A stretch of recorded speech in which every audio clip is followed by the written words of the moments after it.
Good evening. What up, though, Lions fans? It's your boy, Motor City Don P. And the Motor City Cats are back at it. We came to give you stats and not static. Whatever you do, make sure you keep your Lions news pragmatic. We're going to go ahead and rip the Band-Aid off today. We're going to talk about the worst Super Bowl I've ever seen. I've never witnessed a Super Bowl that was that bad. It was terrible. It was awful. It was no good. And there were reasons for that. It's not because the Kansas City Chiefs lost. To be quite honest with you, my name is not Flannel Sam. If you didn't know, I'm Motor City Don P. And I am not a Chiefs fan. I'm a Lions fan. The part about the Eagles winning the Super Bowl that I did not want to see is a team that we have to compete against in the NFC winning the Super Bowl. Also,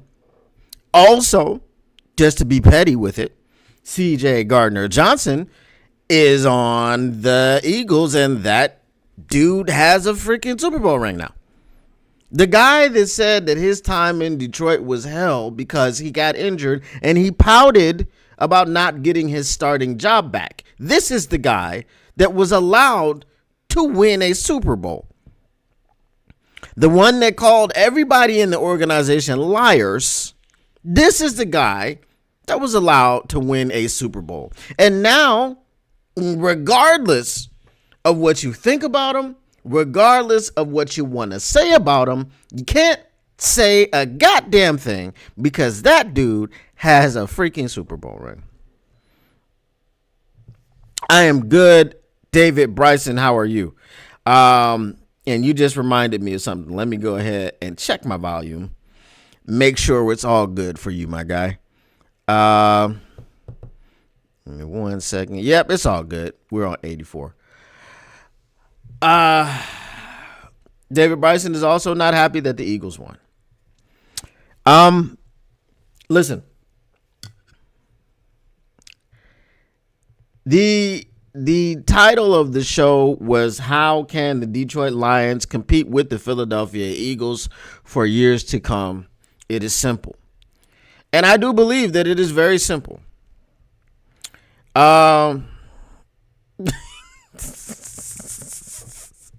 K is on some gangster-ish. I do believe it is very simple. And we're going to get into it as more people are gathered here today. Dearly beloved, we are gathered here today to put... Oh, and I'm good. Cosby's coming. He's coming a little bit later. Anyway. The Super Bowl was awful. It was a snooze fest. This version of the Detroit Lions, this year specifically, and I want to be very clear with you, this year specifically does not beat the Philadelphia Eagles in the NFC Championship game. And here's why. We had no defense. And it's not because we had a bad defense. It's because we didn't have any available players. Is our offensive line better than the Chiefs' offensive line? Absolutely, 100%. Does Jared Goff get pressured on 36% of his dropbacks? Does he get sacked 6 times? Probably not. But as the Chiefs were able to bottle up Saquon Barkley, which I knew they would be able to do because I knew Spags wasn't going to allow him to just get in there and get off. We would not have been able to because we had simply DJ Reader, who's the guy that stops the run alongside Aleem McNeil, who we didn't have, and we had Zadarius Smith, who we brought in here for pass rushing.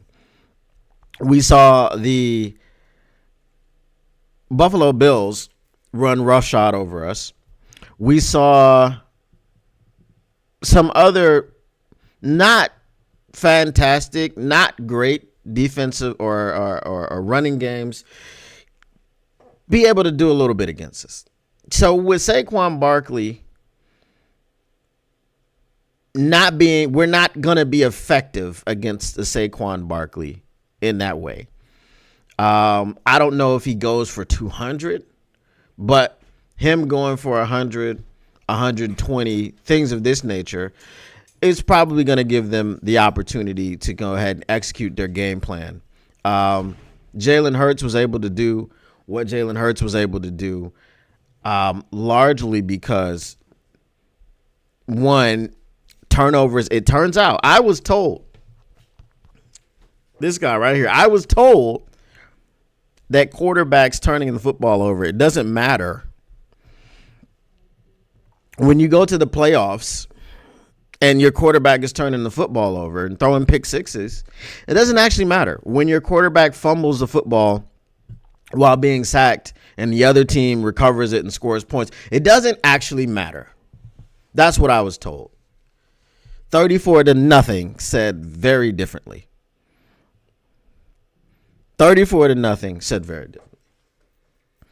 All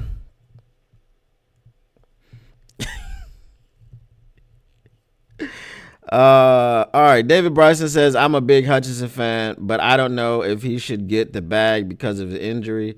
We should wait and see how he does next season. I don't know if they're going to extend him this offseason, but they're going to extend him. All right. So we've got some people in the chat, and more are coming. Let's go ahead and get into this. There's a lot of overreaction today. The sky is falling, the window is closed, and all these things. Here's what I want to ask you guys. I don't think the sky is falling. I don't think the window is closed, but I do want to ask you a question.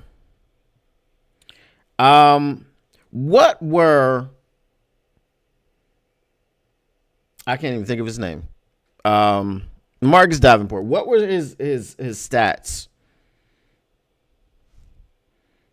Because he got injured in week 3, but he didn't play in week 2. So what were his stats as far as sacks? How many sacks did Marcus Davenport have on the season? And there's a point. I know he only played 2 games, but that's part of the point. That's part of the problem.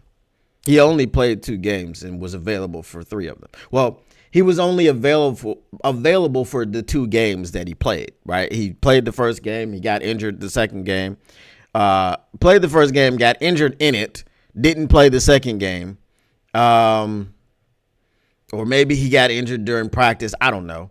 Didn't play the second game, and then came back in the third game and missed the rest of the season. Right. So Mega Hustle 313 says Davenport's a joke. That's partially my point. He said negative 20 points. That's not a stat, but negative 20 points of impact is probably a stat that would be good. I would say negative 50.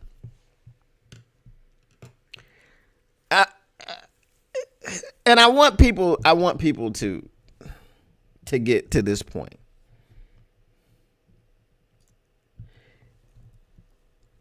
The Philadelphia Eagles defensive line was what pressured Patrick Mahomes.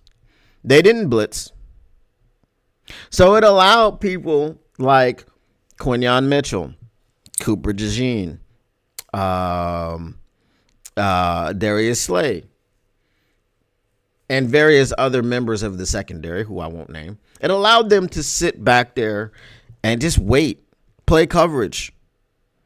And they didn't have to play coverage for very long. I believe in the first half, the Chiefs had 14 yards of offense. 14. Now, why were the Eagles playing this way and they were inspired by the three-peat talk? This is a bunch of garbage to me. I don't subscribe to the fact that you needed extra motivation to go and play your best in a Super Bowl. But if you did need extra motivation to play your best in the Super Bowl. That's fine. However, they didn't blitz. They got home with the 4 people. Z Black says the best ability is availability, 100%. But they got home with the 4 available people. There were some things that I saw, and I just want to read some things to you, okay? There was a tweet. I'm going to read, or a post. It's not a tweet anymore, right? It's a post. All right, I'm going to read this post to you, okay? And I just want you guys to understand where I'm about to come from, because I'm about to come from the top ropes. You know what I'm saying? I'm about to come from the top ropes. And I'm not even going to say where this tweet came from. I'm not going to say the person. Okay. Howie Roseman saw the season-altering talent in Saquon Barkley and went out and got him, bringing a Super Bowl to Philadelphia in the same year. Bring Myles Garrett or Max Crosby to Detroit ASAP. Now, this person, and this is the reason I'm not going to say who it is, because I don't want to, I don't want to be like seen as like trying to flame somebody. This is a person that when we started talking about bringing in Myles Garrett, they were like fear-mongering posts about, well, if you bring in Myles Garrett, say goodbye to either Kirby, J-Mo, or Hutch, and I didn't understand why you would say goodbye to Hutch. Who says goodbye to Hutch? You bring in Myles Garrett to pair him with Hutch. Okay? Z Black says, we know who that is, LOL. I mean, maybe you follow the person. All right. So the tweet or the post in itself is not really what I'm reacting to. Yeah, okay, this person was backpedaling, but I'm reacting to stuff like this. Barkley was an unrestricted free agent. Didn't cost the Eagles 2 first-rounders. The Eagles' first-rounder this year was CB DeJean Cooper, who scored a pick 6 in the Super Bowl. He's wrong because Cooper DeJean was the 40th overall pick, which means that's the second round. Okay? Let's see.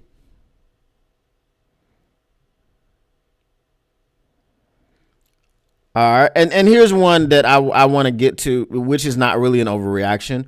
This is kind of some level-headed stuff, right? And I agree with this largely. It says the Eagles won the Super Bowl this year because they stayed healthier than the Lions. Brad should do whatever he thinks will keep building the roster. The Lions roster is better than the Eagles. Next year, they are going to F up everyone. Now, the Lions roster is better than the Eagles. Is the Lions front 4 better than the Eagles front 4?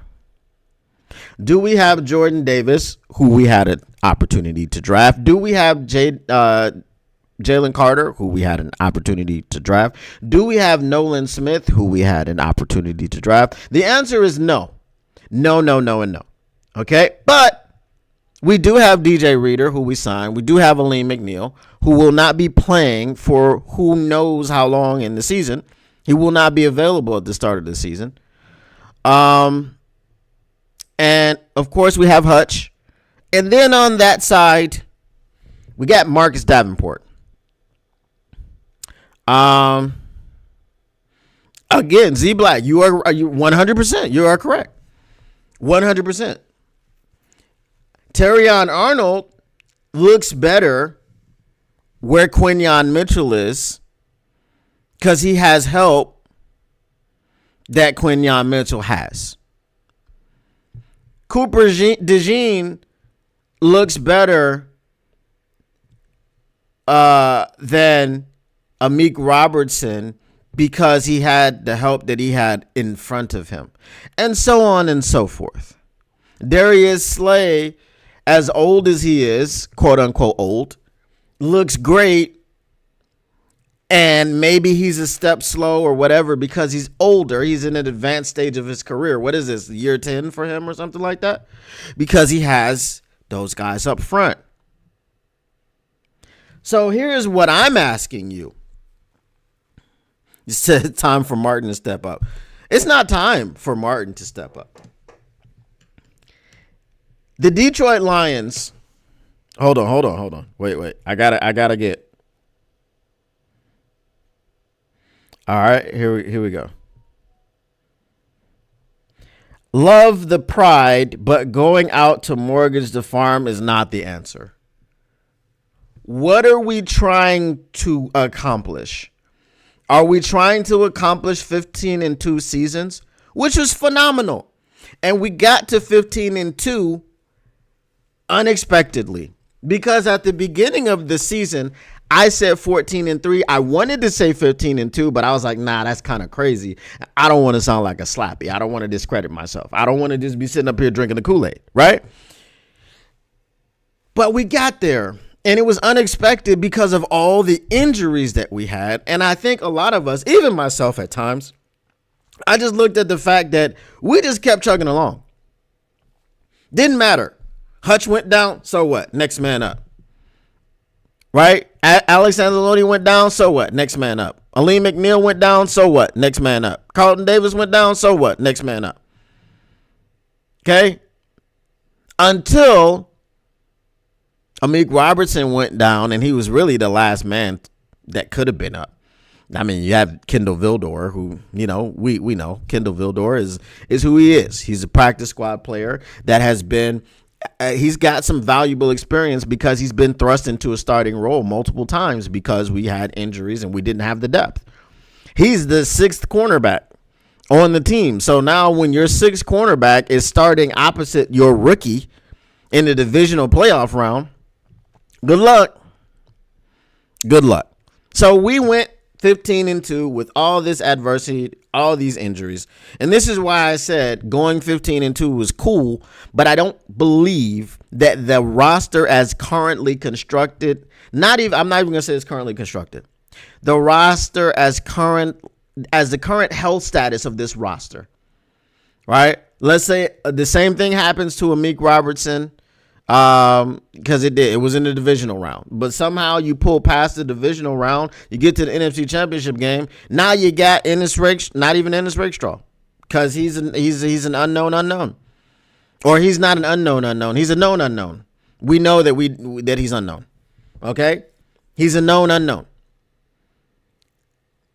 So is it Ennis Rakestraw gonna step up, or is it probably not, right? Or is it gonna be Kendall Vildor, who we mentioned before? Even if you said, well, I like Khalil Dorsey better than Kendall Vildor. Guess where Khalil Dorsey is? IR. Everybody and their mama is on IR. So now I don't think that team beats the Eagles in the NFC Championship game. And as I said before, there's too many injuries on the defensive line to adequately stop the run. And Saquon Barkley was a beast this year. Now, this reply, love the pride, but going out to mortgage the farm is not the answer. What is the answer? The answer to what exactly? Some of you were here when I did the draft profile on Princely Amon-Ra. Okay, because I don't know how to say his last name. Amon-Ra. Okay, Princely. I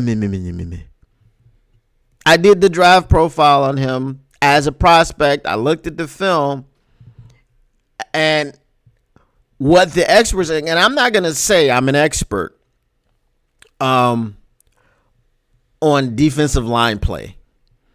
Like offensive line, defensive line, I was a skill player. I can tell you about quarterback. I can tell you about running back. I can tell you about wide receiver. I can tell you about safety. I can tell you about corner. All these things. Okay, the skill players, like what they're doing, their skills, and all this stuff. I can talk about all that with impunity. Okay, defensive line, offensive line. You know what I'm saying? I'm learning. Not an expert, but what I saw from Princely wasn't a guy that's going to step in right away and make a difference. Why does that matter? Because Princely is being mocked to be available as Detroit picks number 28. Let that sink in. Princely is mocked to being available because Detroit will be picking at number 28. We are not getting Abdul Carter.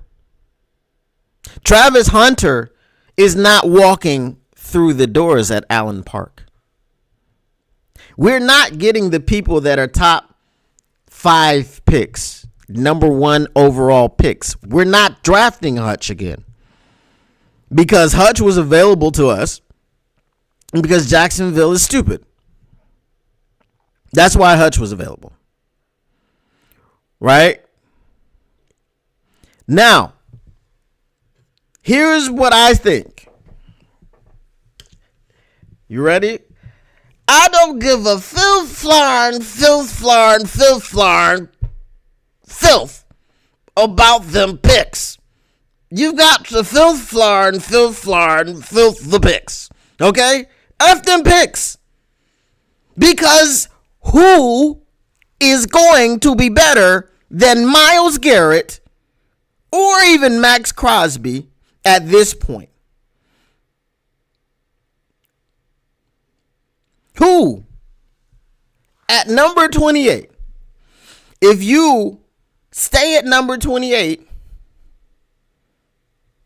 okay? Hold on.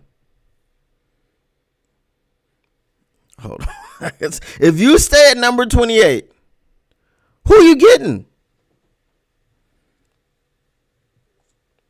The person that we need to come in here and be on the other side of Hutch, because we need that to happen right now. Okay? We need that person here right now. Who are you getting to come in here immediately and be on the other side of Hutch? Does anybody know? Is there anybody in the draft right now that's not Abdul Carter that's going to come in and do exactly what we need on the opposite side of Hutch to make this an extremely formidable defensive line? Because we really are one player away on the defensive line. But we're going to need a fill-in for Aleem at the beginning of this season, for sure. So someone tell me who it is. Nick Scarton or Mike Green? And when are they going to be available?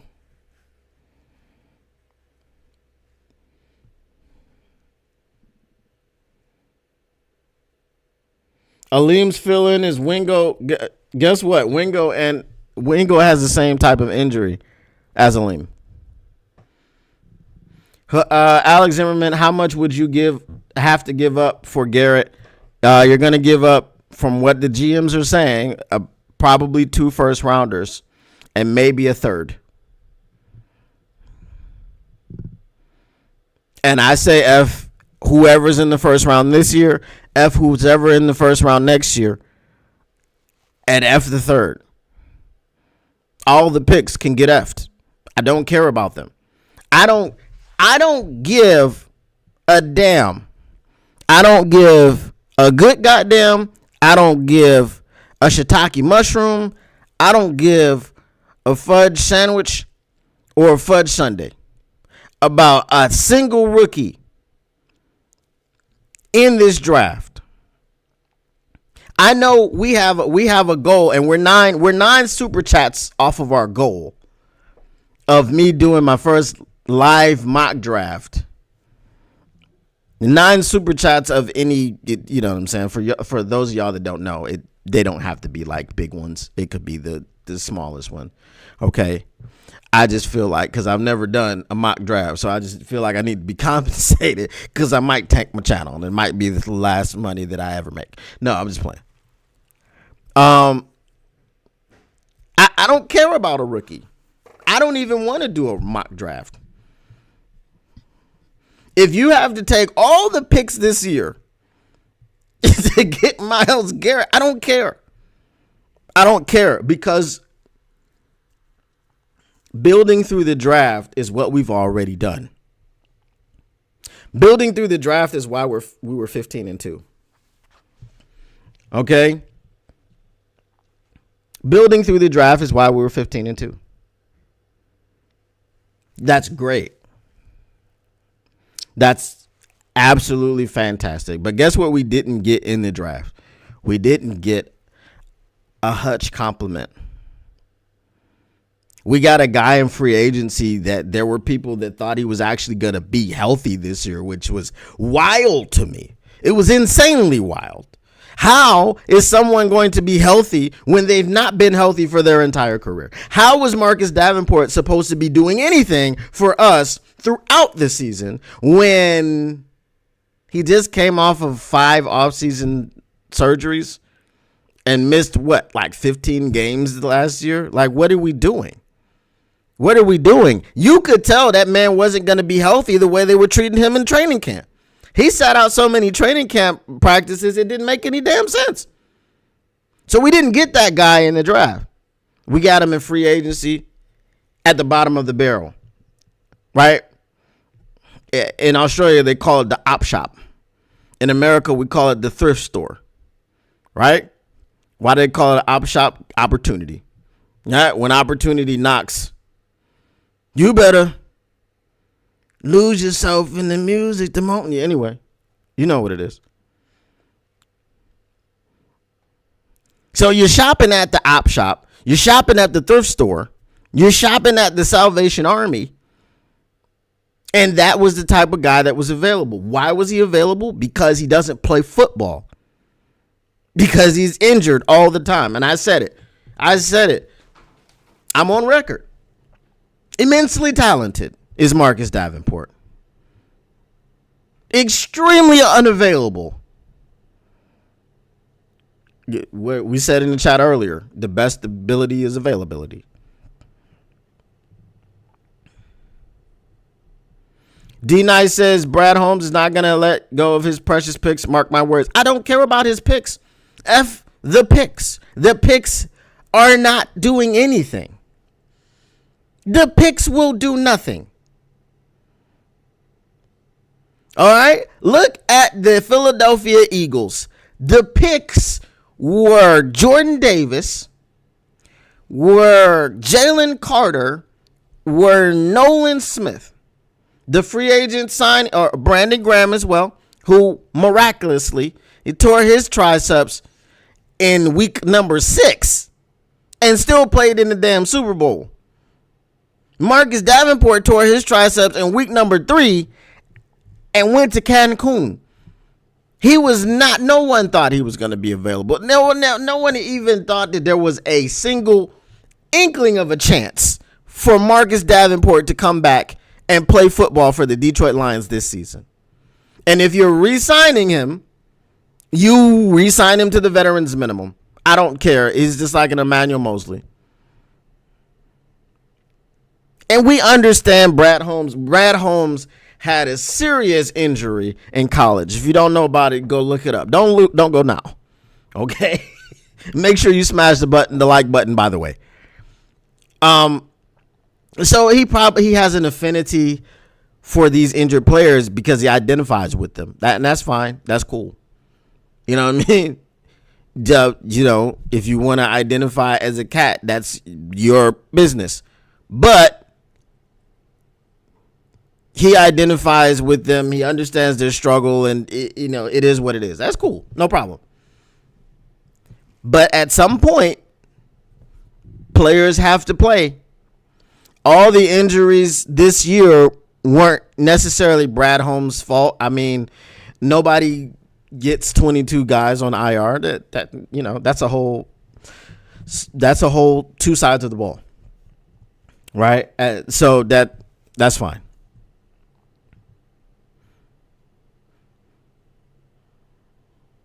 The Eagles never stopped building through the draft. No, but they also made trades for A.J. Brown. They traded up for Jalen Carter. Okay, we traded up too now. We traded up for J-Mo. Right? We always trading up. We traded up for Broderick Martin. We traded up for Manu. I feel like we traded up for Vaki. Right? A lot of time we traded up for Terrion. We're trading up for players now. That's fine. But the Eagles also made big trades to help the team and big free agency signings. So when you do that coupled with the draft, it is what it is.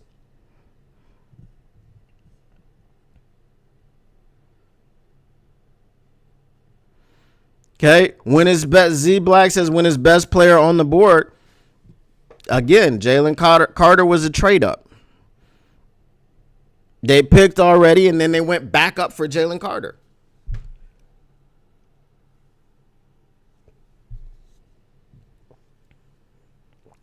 Pop some tags. You only got $20 in your pockets. We don't have to get rid of Levi Broderick. D Nice. Because he's a free agent.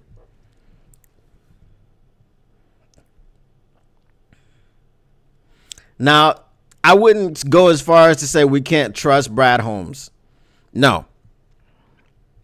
Brad Holmes has done a phenomenal job building this roster. We don't have holes in the roster. We need to make a splash. We are now in the position to F them picks and go draft Myles Garrett. That's what. We're now in the position to go and make a splash and to bring the one man. I said it while the Super Bowl was on. I said, if they win this game, regardless of what he did in the game, he got them to the point. Saquon Barkley was the signing that put the Eagles back. Yes, they were the number one defense. Saquon Barkley carried that offense. He was the back that they needed, not DeAndre Swift. Did I say that accidentally or on purpose? You be the judge. Okay? So now you make a Myles Garrett type move. You go and you get Myles Garrett or Max Crosby. And I don't know why everyone reacts to Max Crosby. Look, y'all need to stop. Stop reacting to Max Crosby tweets every time he tweets something about Detroit. He tweeted something about the Pistons. Why are you losing your mind? Max Crosby is from Michigan. He happens to play in Las Vegas. He grew up in Michigan as a Lions fan, a Pistons fan, a Tigers fan, a Red Wings fan, just like any kid that comes from Detroit. We grow up being fans of our local teams. So just because, Devin Booker, he plays in the NBA, so he ain't tweeting about the Pistons. Devin Booker has Lions jerseys. He has Old English D hats. He has them because he's from here. Well, I'm in Australia, but you know what I'm saying, right?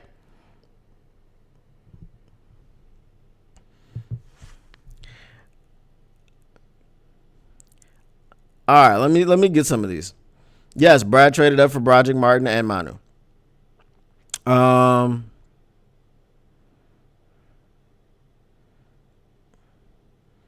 Eagles' entire D-line is drafted. I know that. But Jordan Davis fell to them, and Jalen Carter was a go up and get it. Brandon Graham was drafted way in 1925. Okay? Brandon Graham, old as hell. Josh Sweat, who had 2 of the 6 sacks, was a free agent signing. He wasn't drafted by the Eagles.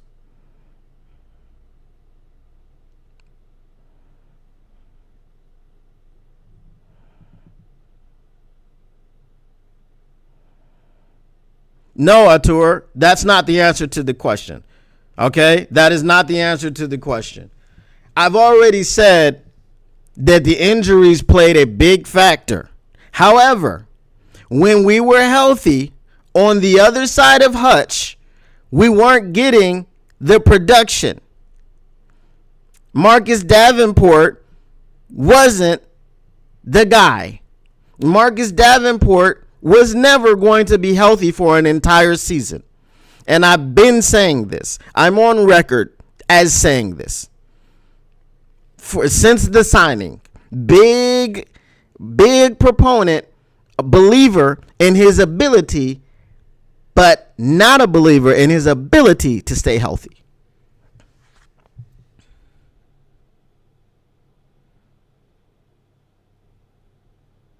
Yes, the Eagles' D-line was a cohesive unit at Georgia.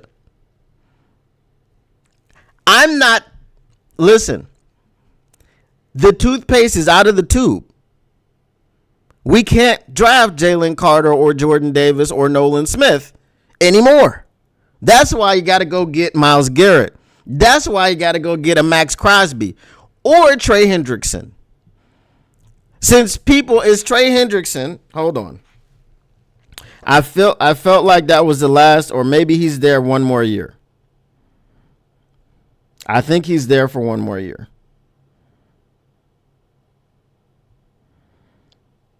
Let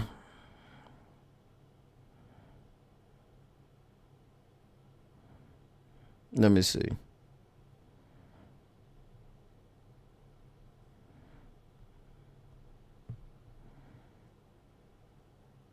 Yeah, he has 1 year left on his contract. Okay. Now, here's the question though. What I'm asking people. Artur, whatever. The point is, you go and get someone. The point is, what draft pick is better than Myles Garrett? That's the point.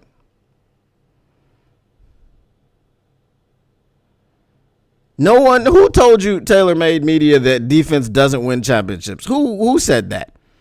Whoever said that should be shot. Ain't nobody ever said that. Not a serious person.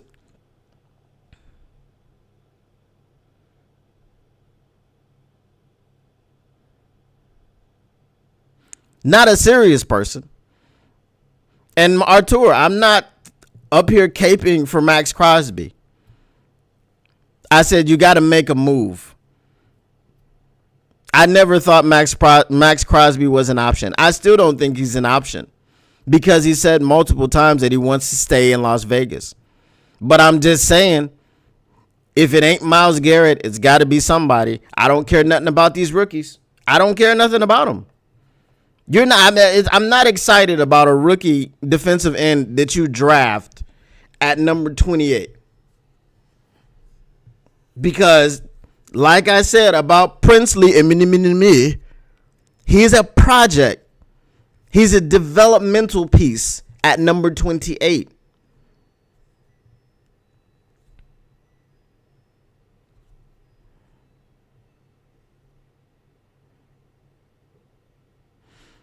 Why aren't you, forget Max, why are you not in on Myles Garrett? If we paired Hutch and Myles Garrett, it would be the most dominant defensive end pairing in history of football. Nolan Smith had to develop. Where was Nolan Smith drafted? Z-Black, sorry. When was Nolan Smith drafted?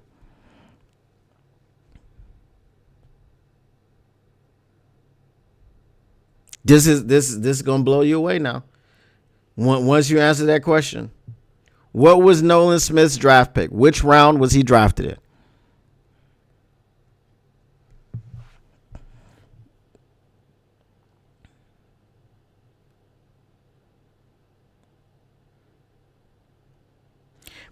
And Artur, maybe Hutch and Jared had a conversation with him at the NFL Honors. Maybe his answer is going to change. Maybe he'll be into it. Maybe it'll grow on him. You're not into Amon-Ra St. Brown then either, are you? Because Amon-Ra St. Brown was pissed that he got drafted by the Lions. Okay? Z-Black, 30th pick. Okay. He had to develop. We're picking 28th. We don't have time for a developmental piece over on the other side of Hutch. That time is finished. Because everyone is freaking out about these contracts. Well, we got to extend Hutch. We got to extend JMO. We got to sign Kirby Joseph to a new deal. Are we bringing back Carlton Davis? Are we bringing back Kevin Zeitler, right? So we're all freaking out about these contracts, and we're going to have to lose somebody. So then you get a guy who's a win now. We go win a Super Bowl, and then we don't care. Like, maybe we lose a player or two here or there because of contracts and salary cap considerations. No problem. We have a Super Bowl like Jalen Carter did last night. We have that.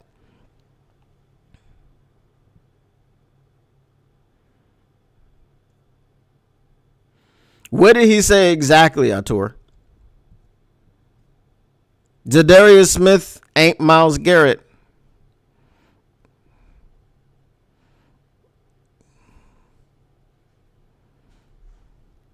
He's just not Myles Garrett. You want to have a better defensive line than, and Zadarius is great. He ain't Myles Garrett.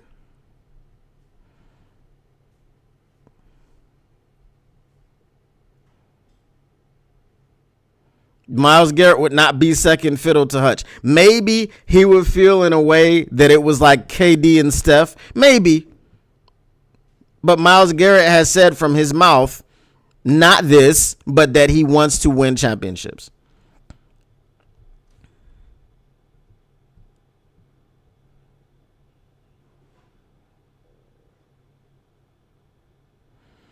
When he was asked about coming to Detroit, he said he hadn't thought about it. Zadarius Smith, Mack, Reeder, and Hutch is better than the Eagles D-line. How long is it going to take for Mack to get back?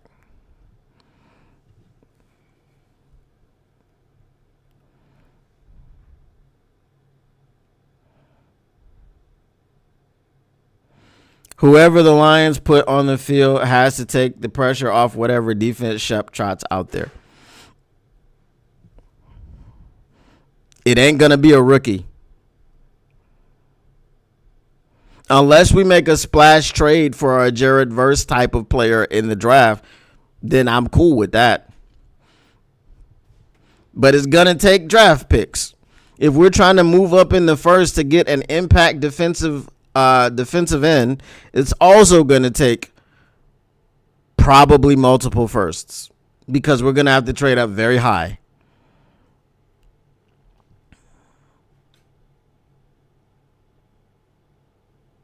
What up, though?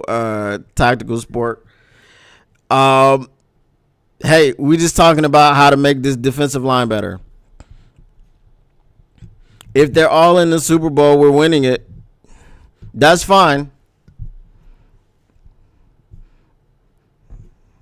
So we would just be comfortable with standing pat and going, oh, well, we got Zadarius Smith. And then the Packers or the Vikings get Myles Garrett.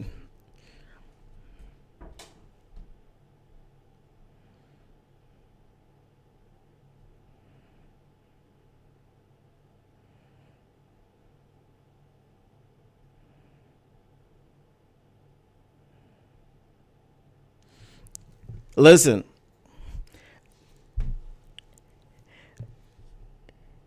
if he gets here, it's because he wanted to be here. You know, a player of Myles Garrett's stature and situation, if he lands in a place, it's because he gave the okay to the organization to send him to that place. The organization has their pants down and they're over a barrel right now. Myles, pause. 7 times pause. So Myles Garrett is going to get to a place where he wants to go.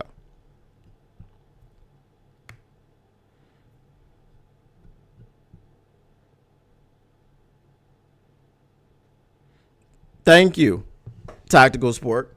He says, no, that is not okay. If Myles is moved anywhere in the NFC, it must be Detroit. And he's gonna get moved to the NFC. He's not going to the AFC. That would be dumb on the Bills the Bills. That would be dumb on the Browns' part. He's not going to the AFC. He can't go to the Raiders or the Ravens or the Steelers because they're in his division. He can't go to the Raiders and be paired with Max Crosby because if they ever get a quarterback, look out. He doesn't want to go to a place that's not a contender. And Myles Garrett pairing with Max Crosby doesn't make them a contender because they don't have a quarterback. And the offensive weapons that they have aren't great. They're not fantastic.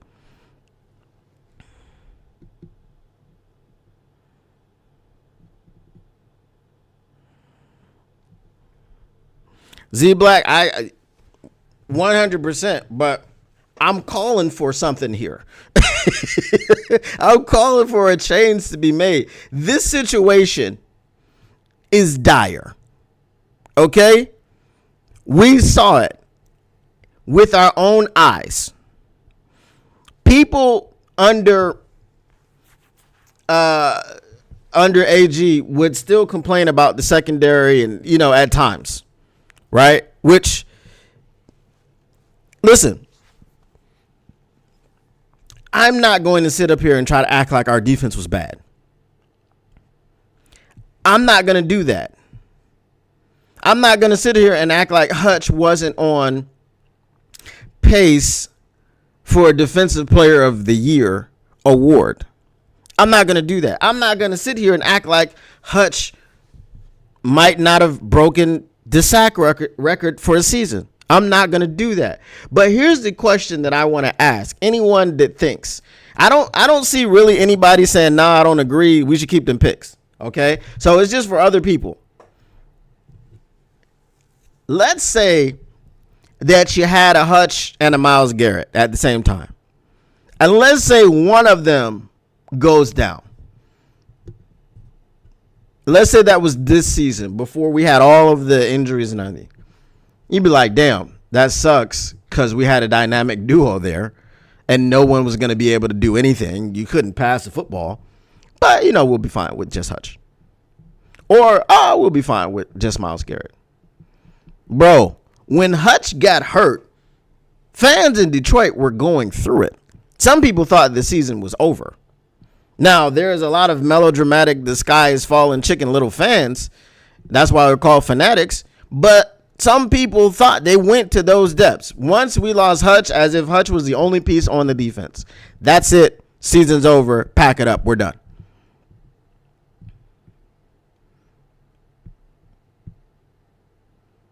Okay? So now when we have a player like a Myles Garrett or a Max Crosby or a Trey Hendrickson or a Khalil Mack or insert dominant pass rusher here on the other side of Hutch,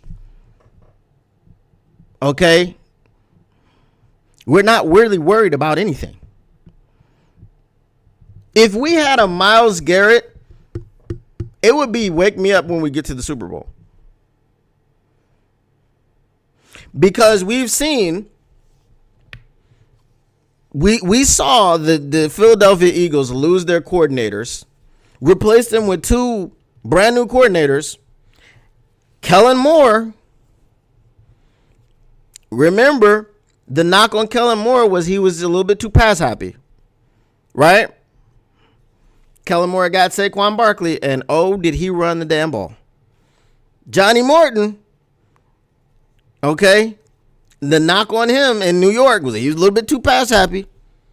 He got Jahmyr Gibbs and David Montgomery, and did he run the damn ball. David Shaw was there to help him coordinate the passing so he could run the damn ball. Frank Haley is still there, and he will now be helping to coordinate the running game so they can run the damn ball. It's going to be a lot of running the damn ball.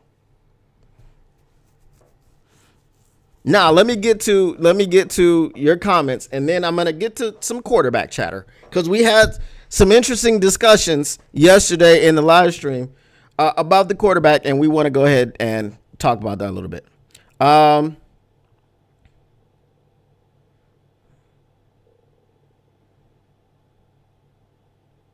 I'd take cheap Khalil Mack or more expensive. I would love Khalil Mack. I've been wanting to have Khalil Mack on my team for years, many years. Probably every year that he was in the league, I wanted Khalil Mack on my team.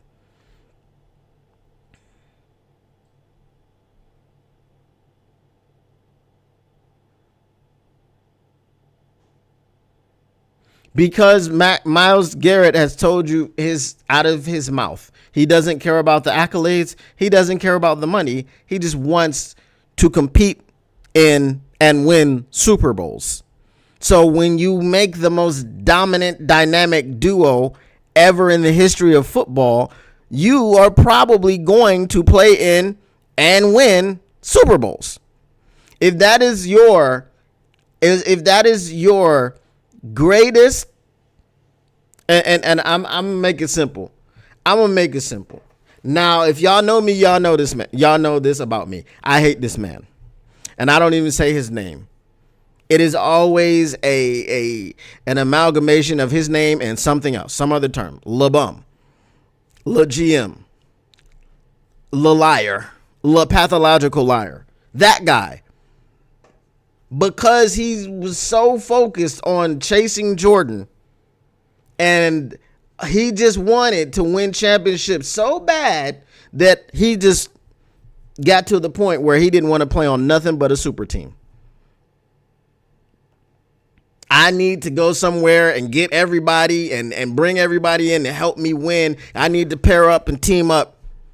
I need to, it got to be a big three. I can't play unless it's a big three or a big two. It's got to be a dynamic. It's got to be me and another superstar. It's got to be me and another superstar plus an all-star. It's got to be me and two other superstars. It's got to be. And this is a game that it doesn't really matter because you only got 5 people on the court at a time on your team. We're talking about an entire side of the ball, which will be greatly transformed. Terrion Arnold doesn't suck. But when you look at Quinyon Mitchell and you look at the type of impact that he had, when you look at Cooper DeJean and the type of impact that he had, you automatically can think, and no one would blame you, if it was some unnuanced thinking to say, you know what, Quinyon Mitchell and Cooper DeJean are both just flat out better than Terrion Arnold. But do you know why you think that? Because you look at what Terrion Arnold has in front of him. That's why. Because the D-line is absolutely dominant. Right?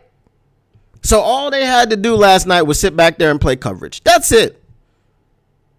They didn't have to worry about nothing because, as I said in the beginning, Patrick Mahomes was pressured on 36% of his dropbacks. Patrick Mahomes was running into sacks himself because he kept stepping up into the pocket, into the secondary rush. It just seemed like he was, most of the times, not even trying to escape around the edge. He was like, F that, I'm just going to go into the teeth of the pass rush and hope and pray. And we see that got him sacked 6 times. And there were quarterback hits, and there were hurries, and there were pressures, and there was everything that a quarterback doesn't want to see. And that was with sending 4. So when you got that in front of you as a cornerback, you look really, really good. As a safety, you look really, really good. As a linebacker, you look really, really good. You look good. Because everybody in front of you is not just doing their job, they're excelling. Okay? Not just doing, excelling. When you excel, everyone else looks excellent. What up, though, Rod Love 313? Z Black says if we had Garrett, it might be the first 3P. Absolutely. But don't say that too loud because apparently that's what the Eagles were fueled by. That's why they put BTA on the Chiefs.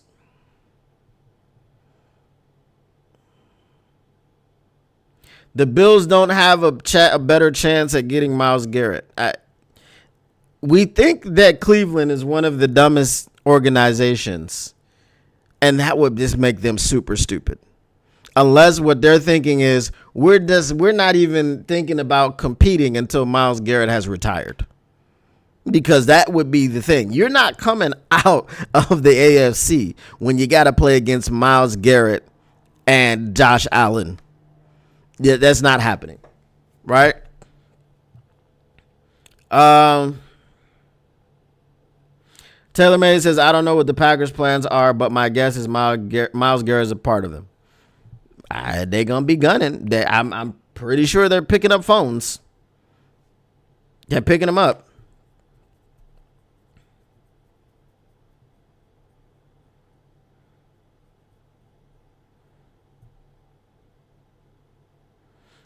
Maybe. But I don't think you sent him to Buffalo. That's dumb. Again, dumb by the organization. The Lions need to trade their first and second round pick, up extra picks, and draft 4 DEs, 2 corners, 2 safeties, and 4 linebackers. Big Will status, and where do they play? Unless you can guarantee that they are better than everything that we have right now, I don't. That's why I'm saying F them picks. Nobody where we're picking, right, is doing anything. And plus, our picks are so low that it's going to be, we can get up in the middle. And maybe find somebody. Like, we can get to like number 15. And that's going to be hard to do. So you're talking about 4 defensive ends, 2 corners, and 2 safeties, and 2 linebackers. How are we going to do that? How many picks is that? And we're talking about late round picks. That's 10 picks. So you're talking about trading down, not trading up. How does that help the Detroit Lions? Right now, how does trading down help the Detroit Lions?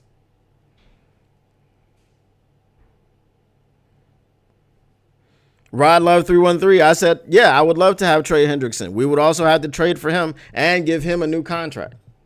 And that's a lot of what a lot of people are worried about with Myles Garrett, even though Myles Garrett said he's not trying to come here and get a new contract. But Trey Hendrickson wants a new contract. And rightfully so. He's on the last year of his. That's why he demanded, I don't know if he demanded a trade out of Cincinnati, but he was wanting to be extended because he's now on the last year of his contract.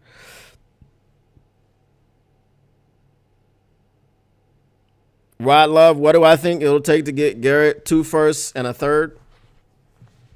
Which I'm happily giving up.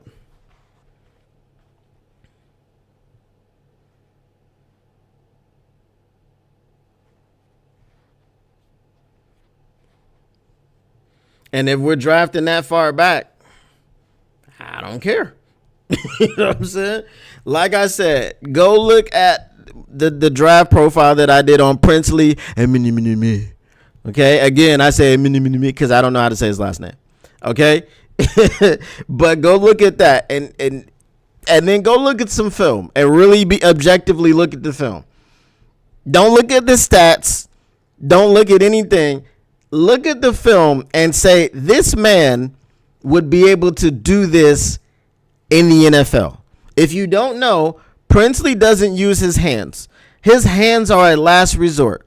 He doesn't have a quick first step. He looks slow. Apparently he's very athletic, but his go-to pass rushing move is to try to beat the tackle off of the line with that first step. And I'm not even going to say quick first step. It's just the first step. Sometimes it's slow. It always looks slow. But when you're going against slow-footed tackles, it looks fast. Love to be wrong here.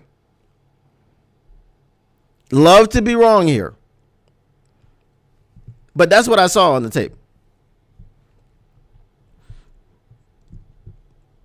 right? We're not getting Abdul Carter. That's not happening.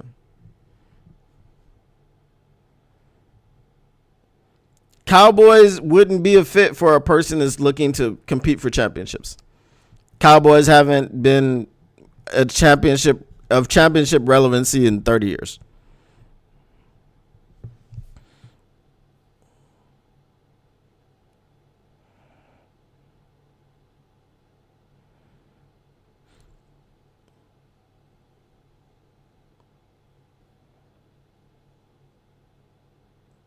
Big Wolf status. I got what you're saying. I'm asking you, who do you think we are realistically going to get based off of your strategy? Because I don't agree with your strategy, right? We're trading down to get more picks. We're not trading up. That's the only way that we're going to do. So we're going to trade down and basically out of the first round to pick up multiple second rounders. Yeah, anybody can fall in the draft, but you can't build out your free agency strategy by going, well, somebody might fall. Right? There were a lot of people that fell last year that nobody expected to fall because nobody expected the first 13 picks to be offensive because it's never happened in the draft. The draft is a crapshoot, as they say. However, you can't bank on a crapshoot. You can't go out and be like, yo, I'm about to, I need to make my rent money. Let me go out and shoot dice and pick up this extra $200 that I need. You might not pick up that $200. You might pick up $500. You might lose $200 more. That's what the draft is. And that's why I'm saying I don't care about the picks. You get Myles Garrett or Trey Hendrickson, Max Crosby, whatever. You just go get somebody that you know is proven because we are in win now mode.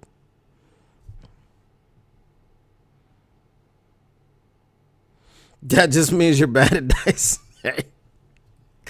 Bro, dice is a game of chance. You know, there might be some skill to it, but you can't control how them dice roll. You just can't. That's why if anyone is too good at dice, they think that they're cheating. Because it is a game of chance. If you roll 10 times and you win 9 out of 10 times consistently, you're using weighted dice. You know what I mean? You're not playing fair. Yeah, like Ben Johnson to the Jaguars. Yeah, I told you salty pork chops. That's why I don't bet. But had I bet you, you would have been owing me some money. Big Wolf says they're not getting Garrett or nobody. Why? I'm not saying what they're going to do. I'm not in the Lions organization. I'm just telling you what they need to do. Because there's nobody in this draft that's going to make that type of impact. There's nobody in this draft that's going to have the Detroit Lions front four looking like what the Eagles front four looked like in the Super Bowl. They're just not there. They don't exist. Unless you're talking about an Abdul Carter, which we're not getting. We're not getting Abdul Carter.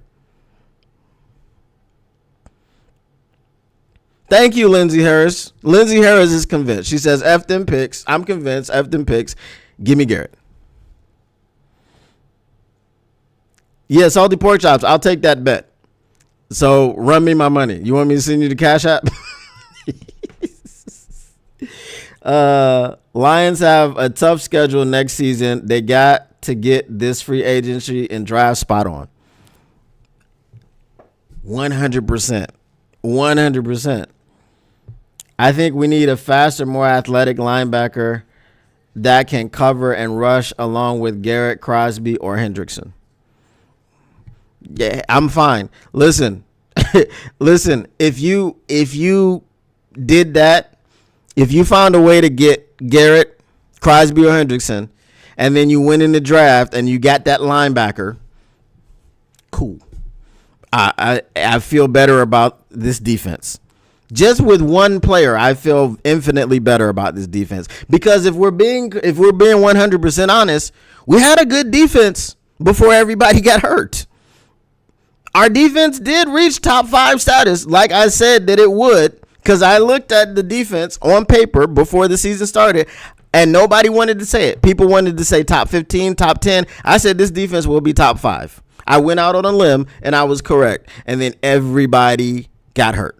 Everybody got injured. Everybody and their mother went to the IR.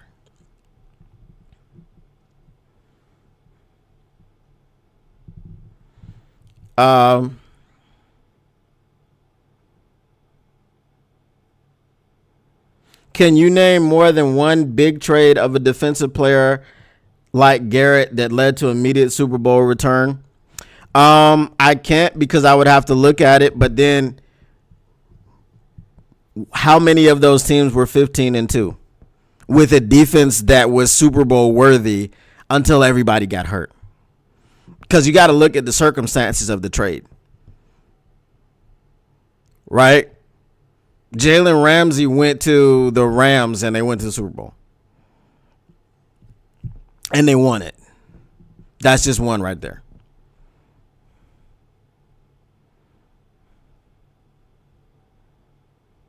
The odds of the Lions will trade up.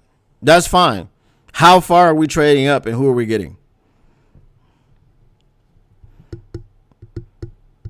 Because if you can trade up quite far and get a person that has that's Myles Garrett-esque or Hutch-esque, that's fine. But if we're staying put at 28, I don't care who you draft. You might as well draft an interior offensive lineman, because you ain't finna get nobody in the draft that's gonna have an impact, unless it's some sleeper that you get in the 3rd round or something, or that nobody had on their draft board and nobody oh man, he just came out here and nobody knew he was gonna be that. Okay, with Jordan Davis and Jalen Carter, everybody knew they were gonna be that. Brandon Graham, everybody knew he was going to be that. So there was no surprise. We're talking about a surprise player.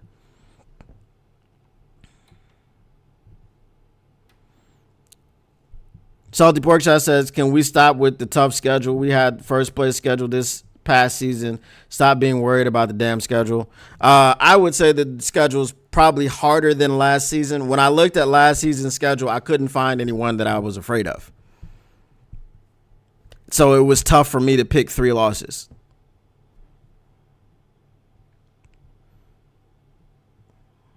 But I get why people are afraid of the schedule.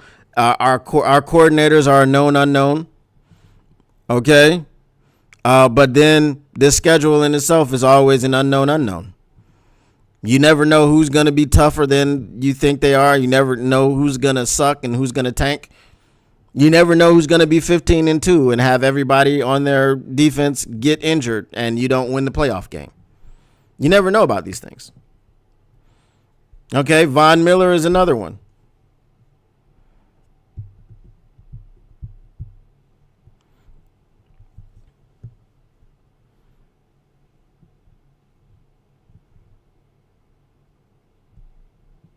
They can get rid of the bums on the defensive line, and McNeil is going to miss half of the season. So, yes, all draft picks can play. It's only going to be 2 of them that can play. The one on opposite Hutch has to be a knockout of the park. He has to be able to get pressure on the quarterback, and it has to be consistent at a high level. That's a must. This is what I'm saying. Like, you must pair Hutch with a player that is going to get consistent, high-level pressure on a quarterback. That's why they brought in Marcus Davenport, because they know that he could do that, but they also knew that they were risking things because he can't stay healthy. Marcus Davenport's best sack year was 9 in 11 games. So that's why he was brought in, but he wasn't going to be healthy. He just wasn't going to be, because he hasn't proven. He's never played 16, 17 games in his entire career. The most he's played is 15. Other than that, it's been some 13s. It's been an 11, a 4, a 2, which is what he played here, 2 games. As I said in the beginning, he got hurt. He played in the first game, and somewhere along the road to the second game, he got hurt. I don't know. Didn't see anything during the game, right? Don't know if it was during the week of practice. He just was unavailable for the second game, and then came back in the third game, gone for the season.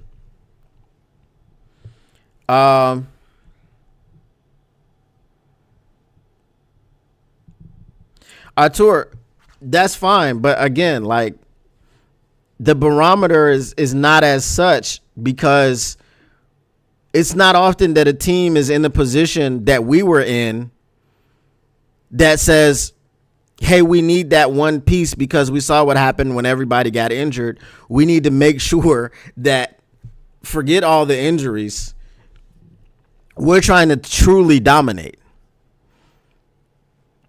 Like, if you got Myles Garrett on this defense opposite Hutch, it's a super defense. It just is. Arnold will be better as soon as we fix this D-line. See? That's that Rod Love 313 knows ball. Plus, us staying healthy will do wonders. It would be fantastic. Right? But we need the D-line. And we just need one piece. We really do just need one piece on the D-line. That's it. TaylorMade Media, I don't either. I need to start back watching it. I know. But I got a list of names. I'm going through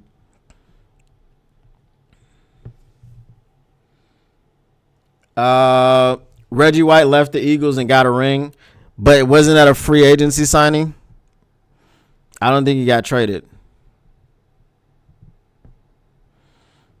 Because I was thinking about Reggie, but I don't know that he got traded. If he got traded, then yeah, fine.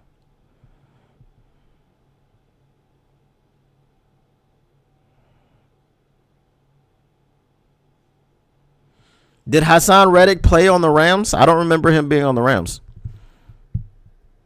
What up, Doja Cruising?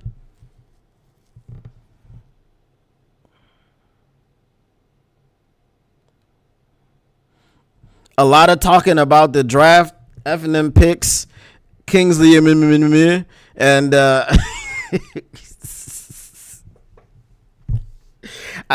have another topic to talk about, but I'm reluctant to talk about that.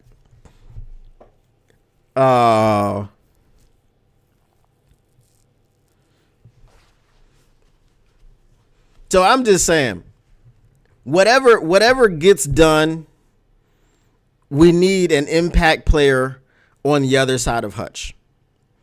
I'm not going to sit here and tell you that Brad Holmes was the biggest loser this morning, there was a tweet that talked about that. I'm not going to sit here and say that Brad Holmes has done a poor job of constructing the roster. The defense sucks because he's never addressed it.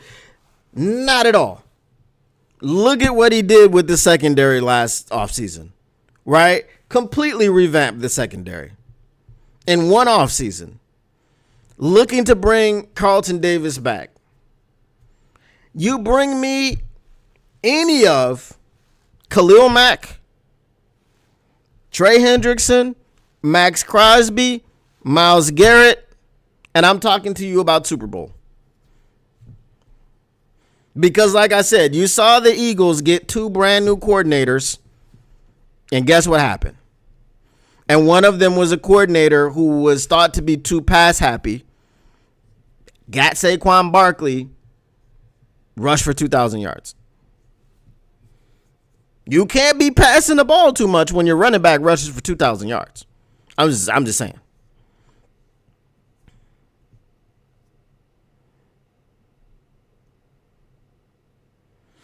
Oh, implying that the trade for Hassan, I don't know if they would trade for Hassan Reddick.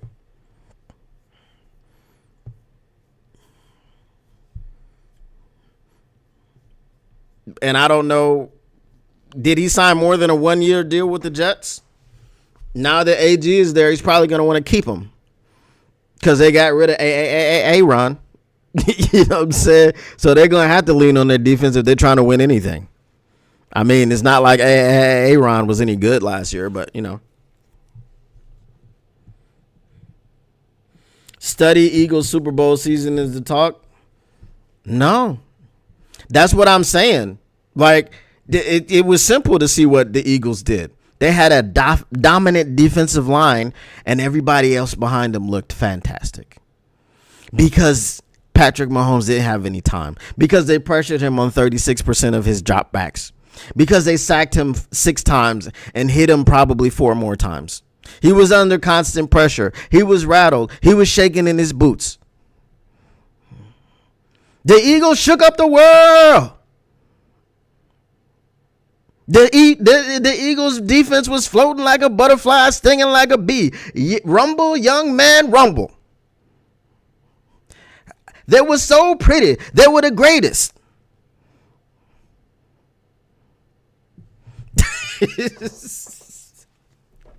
Oh, I should have had my drop. That's my fault. I fumbled that one. I should have had my drop ready. I fumbled the bag. My bad.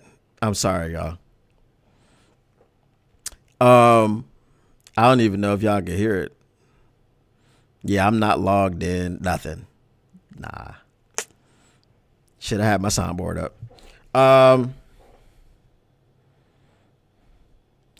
Tailor-made? Yes. It does. It's a very divisive topic.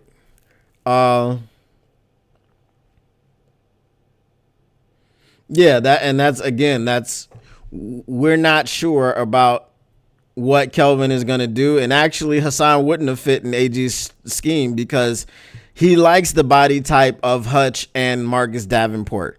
You saw them. They love Josh Pascal because he's of the same body type. Now, he's not as athletic as those two, right? So we hope that Shep has a use for some smaller speed rushers. We hope that Shep could put together a package that implemented a bigger rusher like Marcus Davenport and a smaller guy like James Houston. Because that experiment, I don't think James Houston was maximized. I think you put him behind a Hutch, behind a Davenport, right? Because Hutch is going to be getting triple teamed. Guess what? They're not going to be able to do that if you put James Houston on his side as a stand-up pass rusher. Guess what? They're not going to be able to do much with Davenport because he's so violent and so strong. And then you got a smaller, very speedy guy that can get around the corner. Okay. And that's who I compared Princely and to was James Houston because they started their careers at Florida. But James Houston is fast, and his one trick got him 19 sacks in a season. Because he's a one-trick pony, right? Princely thinks he's that, and he okay. James Houston, if we're saying 40 times off the edge, James Houston runs a 4.2 off the edge. Princely runs a 5.2. It ain't the same. It ain't the same. What up, though, Andre Collins? Yeah, traffic sucks. I know all about it. David Bryson said Jay Quillen.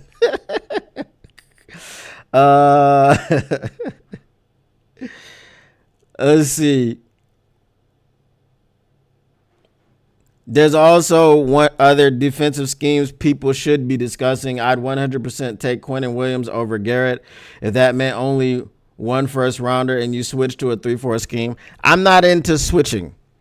I don't want to switch schemes because that may be too much to put on Shep's plate. I know he's very intelligent.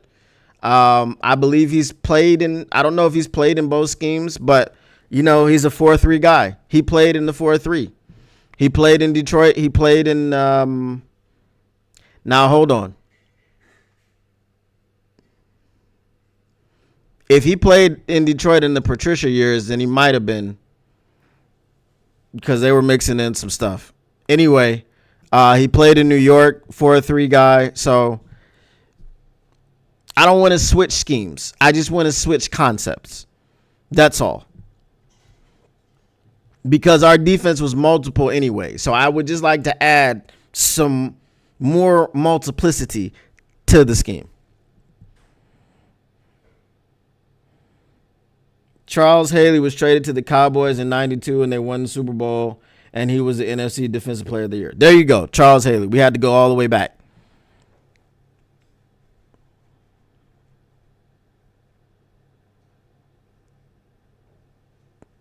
Palestinian flag guy was deported. That's crazy. I think Shep will get an athletic guy, more like a rush in who can drop to the flats. Yeah, well, that's what they were trying to do with James Houston, and it just didn't work, you know. But I wouldn't mind it at all. Quinnen, Reader, and Aleem would be super nasty with Hutch on the wing. I mean, I just want 4 down linemen, and I want to rush the 4. Just like Philadelphia did. That's all I want to do. You know? Andre Qualcomm said, I swear I bet not see Davenport on the team next year. I don't mind seeing him for a vet minimum and as a third string player who gets about 3 snaps a game. I don't mind that. You know what I'm saying? Because I pretty much believe that 3 snaps a game would guarantee you health. I think he could play the whole season if you gave him 3 snaps a game.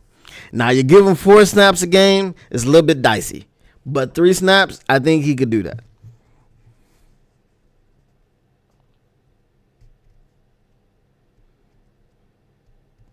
Well, from what I understood, there were a few games where he was actually running the defense. So I think he bought into it enough to be able to run it.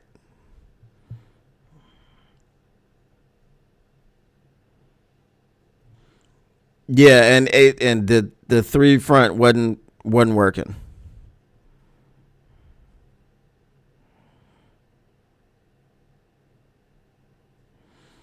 Yeah, I mean the belief is that we're probably gonna play them the first game of the season, opening night. I mean, we're still gonna be prime time. Ben Johnson leaving means nothing. You know? We still got the roster that we had. You know? Dan Campbell's still the coach. So I don't see us not a draw. And Lions fans spend money. You know, especially if we get Myles Garrett. 100%, we're gonna have all the primetime games. Right?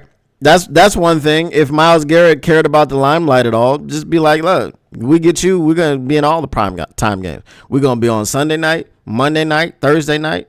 We're gonna be on all the nights. Boogie nights, all of them.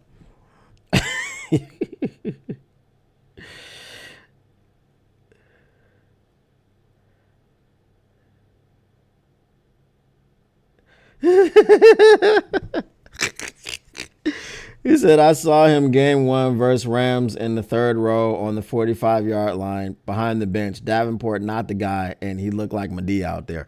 I mean, anybody that looks like Medea, you need to get them off the team. I feel you 100%. Yeah, look, most of the playoff teams, we're on the road for some reason. They were just like, Lions, y'all had enough home games in domes this last season, so we're going to put you on the road against everybody. Everybody who's anybody, we're going on the road. After trusting Ben J and AG, we got this. Yeah, I mean, David Bryson says, "Hey Don P, what is your take on what Hutchinson said about Garrett and saying he doesn't think that the Lions would sign him? You can't have that many dudes on the D line." I don't know what that means. I believe he's just thinking like maybe the NFL would step in and Chris Paul veto it like the NBA did. I don't know. Veto the trade because, he's been in Detroit or the greater Detroit area for his entire life. He knows it's Detroit versus everybody. He knows, there's institutions that don't allow for things to happen.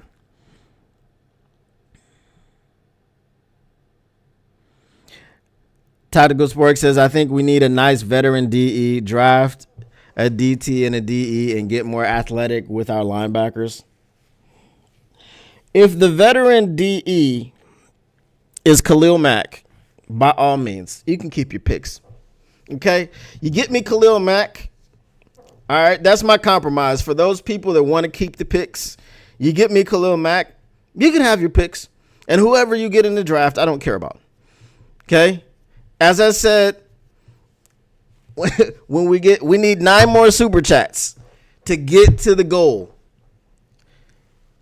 And I'll do the live mock draft. Okay?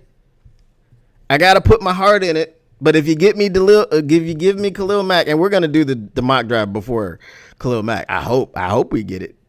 Hope we get 9 more super chats before free agency. But we're going to do it.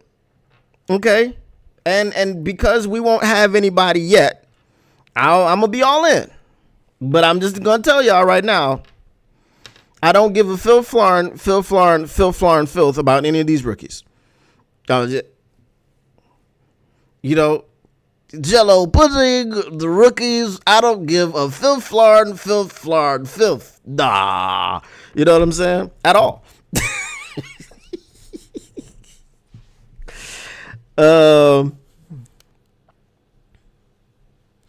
Tactical Sport says there you go, Tactical Sport. Appreciate you, man. All right, we ate away.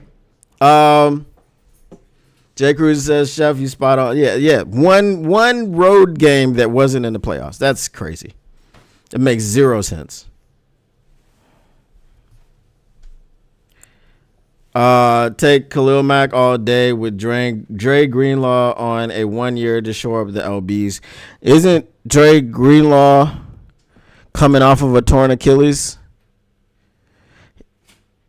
I mean, I guess he should be fine this year because they took him out so that he would, because it tightened up on him or something. But I mean, I would think that San Francisco would want him back. I would think they would re-sign him. Derek Barnes was low-key an impact player for us that we lost. 100%, right? We lost everybody. Everybody. Like, all of the people. We lost them all. If they were a person, we lost them. If they had a pulse, we lost them. If they had any stats, we lost them. I'm just saying. And it didn't have to be for the whole season. Like, we lost Terrion for a game. He was a person. He was a guy. He had a pulse, right? We lost him. We lost Amik. We lost Carlton Davis. We lost DJ Reader for a game. We lost Aleem McNeil. We lost Alex Anzalone. We lost Hutch. We damn sure we lost Pascal, right? We didn't lose Brian Branch. Did Brian Branch miss a couple games, right? A game or two? I know he got ejected very early in the Packers game. Kirby was like the picture of consistency. That's why he had 9 picks.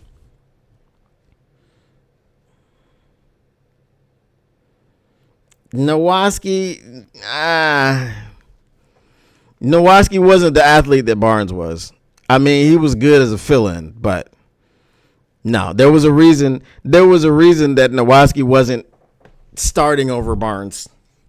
And he was brought back like this offseason. There's a reason they let him go last offseason.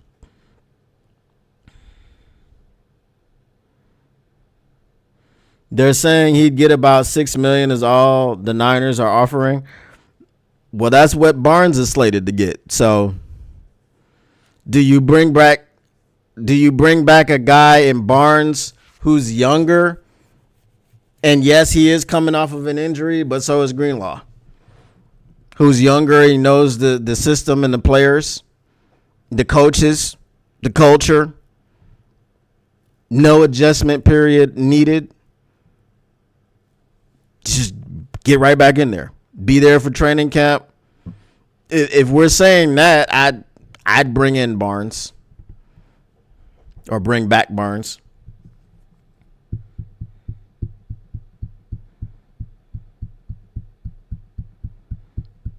He's a cap casualty to pay Brock. So I'm just saying, based off of all the things that I just said about Barnes versus Greenlaw, y'all want to take a chance on Greenlaw or just bring Barnes back if they're getting paid the same?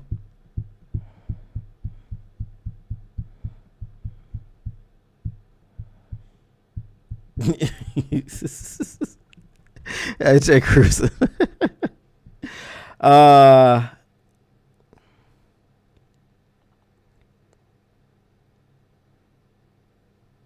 You take Barnes for the same, but I think AG poaches him. I don't know if you want to go play for the Jets for the same amount of money. You know what I'm saying? I get that you love your coach and everything. AG, phenomenal, baby. Oh, man, he's phenomenal. But so is Shep. And Shep was your direct coach because he was your linebackers coach. And if it's the same amount of money, I ain't going to the New York Jets over the Detroit Lions. I know that's crazy to say, because the New York Jets may be the Detroit Lions of the AFC. However,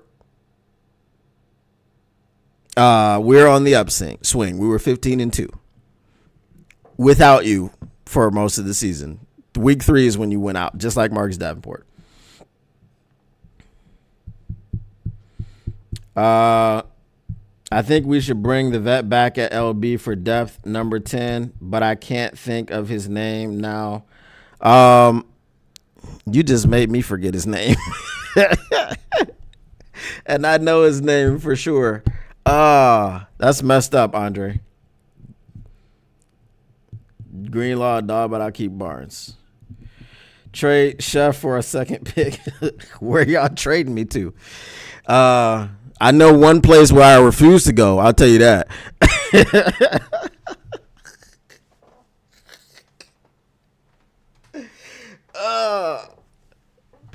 I used to play there. Like Chauncey Gardner said, it was hell.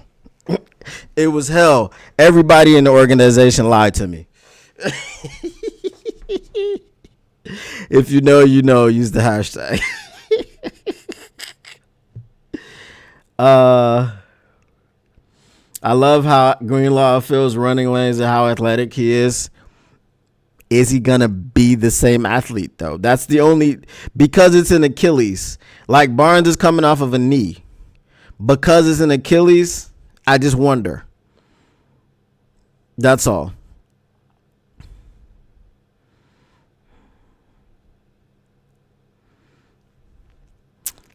Now I'm sitting up here trying to think of the dude's name. And it's like, it's easy, but I can't remember it.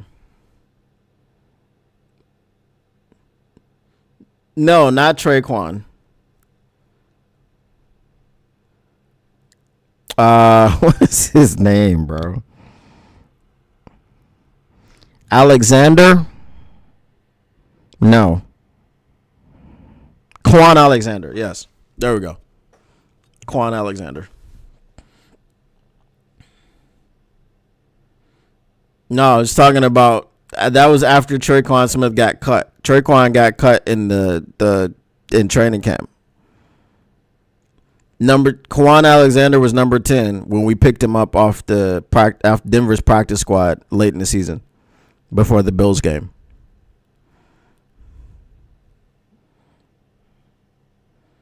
Ready to see Garrett at the Pistons games? Hey, Big Z, better call him. Better get on it, Big Z. For depth, I mean, yeah, put him back on the practice squad. Not Jamal Adams, though. I think Jamal Adams is officially washed. Officially. And I think he has to be released from the practice squad, too.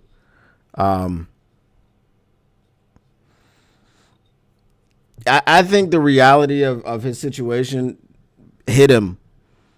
And Jamal Adams was out of the league after being a starter for the Titans. He has to be released.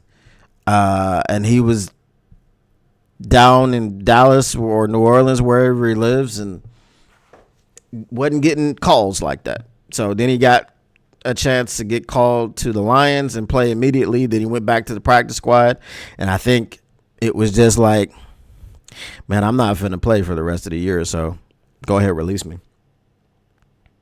Free agency begins, I want to say March.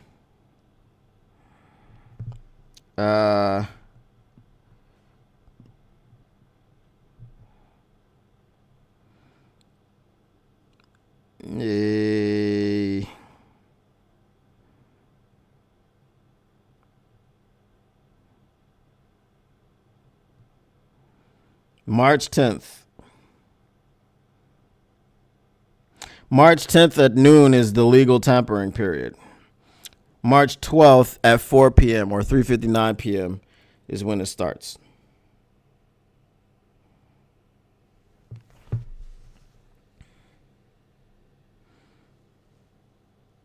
Today, oh yeah, it's still the 10th for y'all. It's the 11th for me.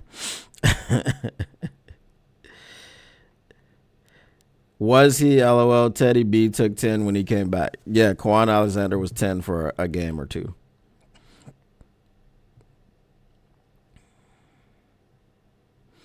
Adams looked horrible, but I love David Long's motor. I was actually pretty surprised when they cut David Long. I'm not going to lie to you. We don't need too much at LB. Rodrigo, Nowaski, Kawan would all be great seconds. But again, remember, this is the same thing that happened with Aleem. Rodrigo is injured late in the season. So with the Lions' history of A, not rushing people back, and B, like giving them the full time to heal, because I think there's a difference between rushing a person back and coming back when you're 90%, right? They're not coming back until they're 100%. So with Aleem, I wouldn't expect him to be, it was a 9-month injury, right? So he got injured in week 17.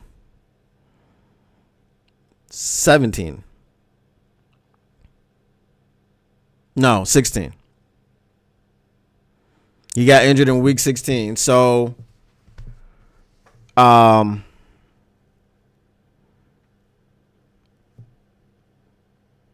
16. So you're looking at, I'm saying the maximum, the fastest he would come back is week 6. That's just a roundabout figure that I'm putting out there. Yeah, he looked very good before his injury, but I'm saying his injury was late in the season. So we're going to be missing him for some time during the season. Andre Collins says week 8, 2025. All right. So I said 6, just throwing that out there, doing quick math. So if I'm 2 weeks off, so week 8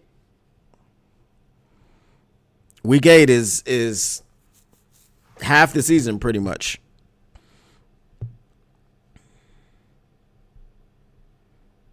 As a depth piece, we just need to resolve the Barnes situation.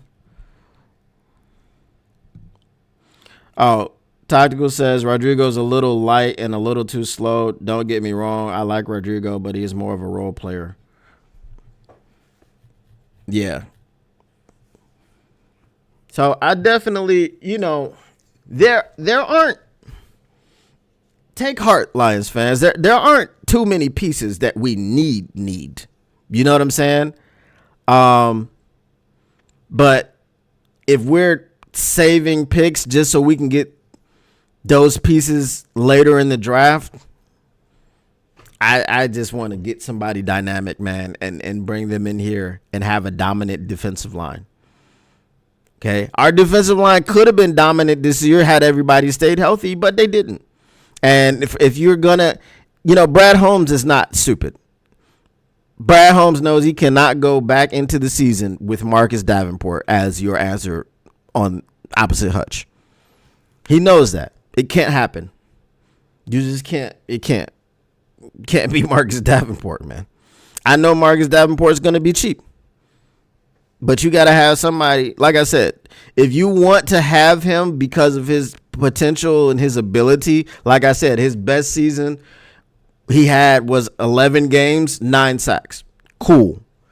But he can't be who you're counting on. You just can't do it. Like if he's who we're counting on, if Brad Holmes does that, and I can say with 100% certainty that he's not, I'm going to be furious, very angry. If Marcus Davenport, I don't care what the doctors say. I don't care what they told you about how his rehab is going. There is too much evidence, right? It's like if I cook steak and every time I cook it, I burn it, right? You don't. And I got 7. I tried to cook a steak 10 times and burnt it all 10 times.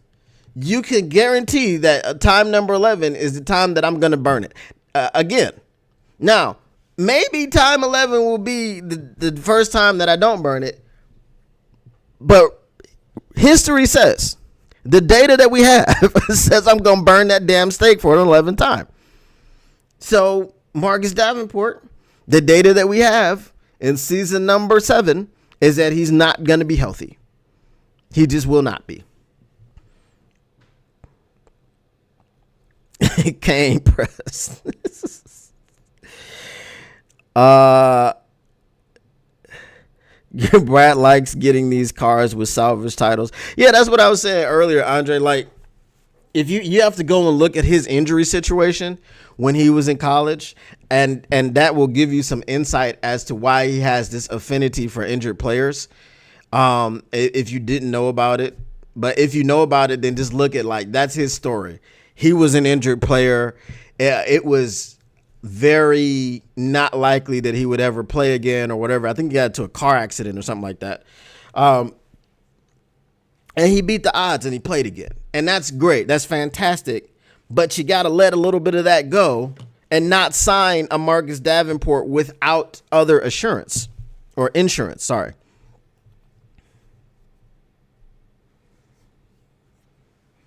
I agree. A D and a DT as starters, wide receiver, run it back as is and find another bigger body if you want. As a 4 or 5, you're not getting better than Patrick, Jamo, and Amon.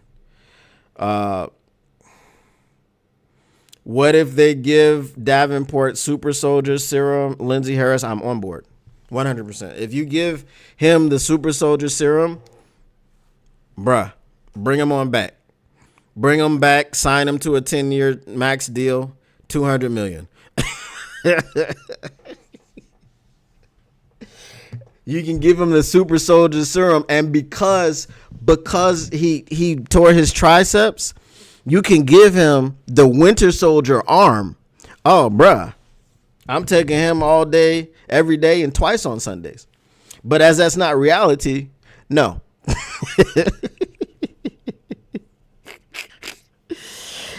Literally reading the comments, Kay. Literally reacting to them. Literally talking to the chat right now. Didn't think about it in that aspect. Good outlook. Yeah, that's the only reason, man. There's no other reason. There's no other reason. He be looking at him like, I can fix him. He gonna beat the odds just like me. I'm like, I mean, good looks, Brad. I'm glad you beat the odds, but not Marcus Davenport, you know?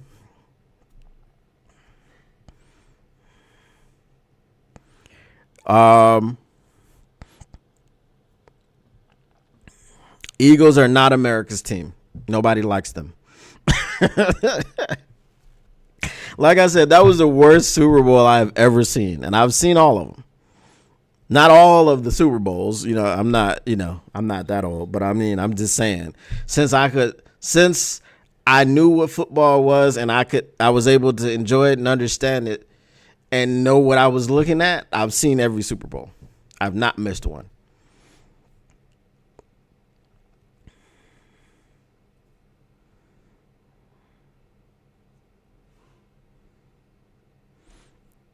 See, Davenport and Smith and run it back. If Davenport will do a 1 year and then go after Joshua as a long shot. No, you have to have insurance for Davenport because you have to have insurance for the insurance. Let's say Smith is the guy that's starting and then Davenport is a rotational player. You have to have another player in there for when when Marcus Davenport inevitably gets injured. So if you have, like, Marcus Davenport is like a half a player. If you have half a player, you got to get another player to supplement him, right? Because even if he's playing in a rotation with Big Z, he's going to get injured. So you got to have another player who is of the same ilk. Do you get me? So you have to have a 3-man rotation in order to have a successful rotation with Marcus Davenport. It just has to happen.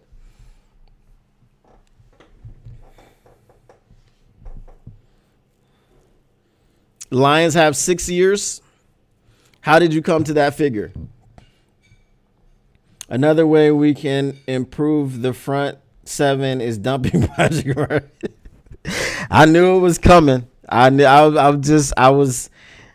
I'm surprised it took you this long. I watched the Super Bowl last night with old girl, an Eagles fan. I told her the game was over at 17-0. I mean, the Eagles were playing themselves. Oh, speaking of which, they call it the Fox box. Those were the worst graphics ever. Fox, no. Fox needs to slap themselves. That was terrible. That was terrible. The scoreboard, it looked like a kindergartner designed it. It was awful. Oh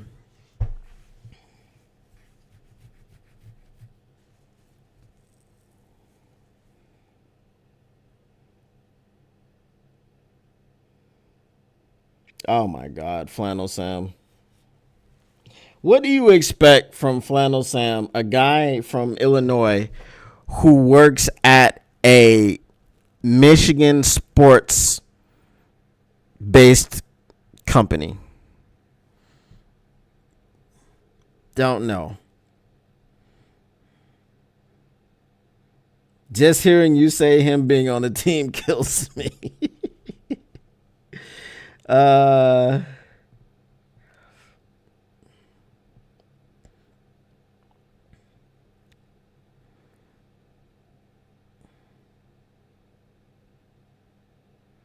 Josh Pascal was my third guy, but I didn't realize Aleem is out so long. So basically, Josh Pascal and Big Z. That's all we got. Because Marcus Davenport ain't finna do it.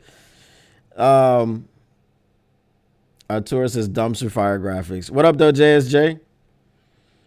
Just in case you guys were wondering, was Roderick Martin on the team? Wasting a roster spot. JSJ, we didn't have the ability to get Cooper DeJean. I don't think anybody was drafting Cooper DeJean over Terrion Arnold, which is why Cooper DeJean was the second corner that they picked, not the first. And he went 40. We didn't get Rakestraw until 61. So that would have, there was no opportunities to get Cooper unless we were drafting him in the first round. Now, if you said, hey, let's stay put and get Cooper DeJean, no, because Cooper DeJean is a slot corner. He wasn't going to play on the outside in the NFL. No. Cooper DeJean is a slot corner. Arnold is an outside corner. Cooper DeJean plays in the slot. That's why they drafted him. If he was on the outside, he probably would have got cooked a lot.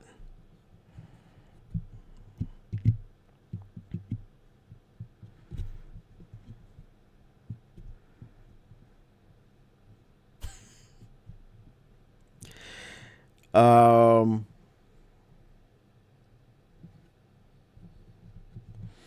I pointed out the Eagles were gifted the easiest schedule against run Ds in 2024, Sam went mental saying I was disrespecting their win. No, just pointing out they took the advantage of it. Their win didn't even feature a running game, so it's fine. The Eagles were not able to run the football except with Jalen Hurts. Saquon did nothing. He amounted to boat water. Davis and Amik could have been on the outside.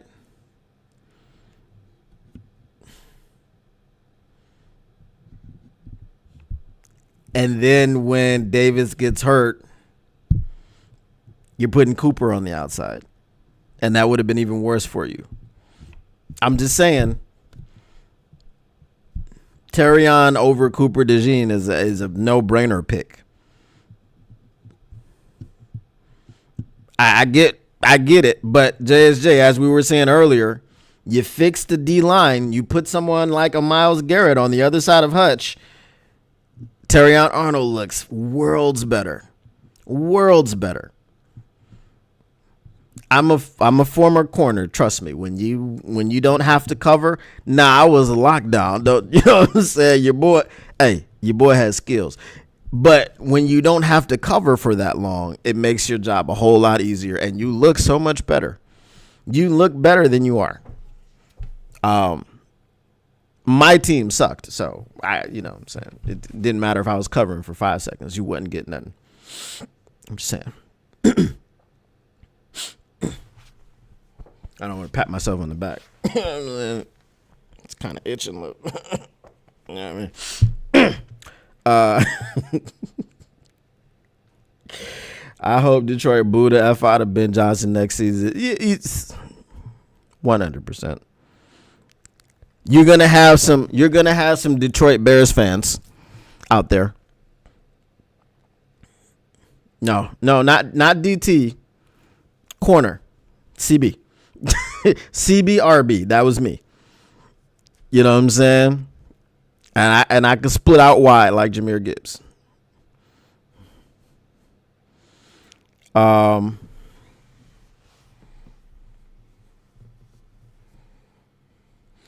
Ben Johnson's JMO INT call will never be forgiven by me, and not that's come out.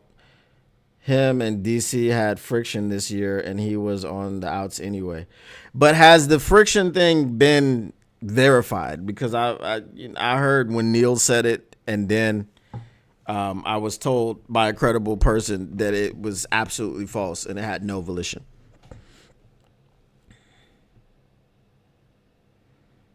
TA has a better upside over Cooper. Cooper also is a slot cornerback. Yes.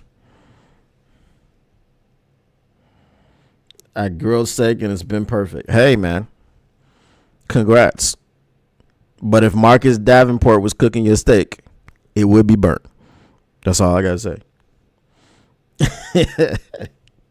If Marcus Davenport was cooking the steak, it would be burnt. So tomorrow, unless I hear otherwise, I'm supposed to have Derek on the show, and we're going to be doing a season recap where we break down all of the moves that were made for the Detroit Lions. Probably not the practice squad player moves and things like that later on in the season, but give our opinions on how we felt that they impacted the Lions and so on and so forth. So make sure you guys tune in for that one. Do you believe in our new DC? I kind of wish we went after Jim Schwartz. Yes, I believe in Shep, as there were games where he was running the defense. Also, does Jim Schwartz want to come back here as a defensive coordinator under Dan Campbell? And did he get let go by the Browns? Now, here's a plot twist. Had we known Myles Garrett was going to request a trade, maybe we hold off on promoting Shep and we do go after Jim Schwartz. So he could be like, come on over here, Miles. It's great in Detroit. Derek is about to go off on Martin. Well, we're not going to talk about Broderick Martin. We can't, because that was a last year's move. We talking about this past offseason. So this is Broderick Martin's second year on the team. So we're not going to talk about him. To Tactical Sports chagrin, we're not going to talk about it.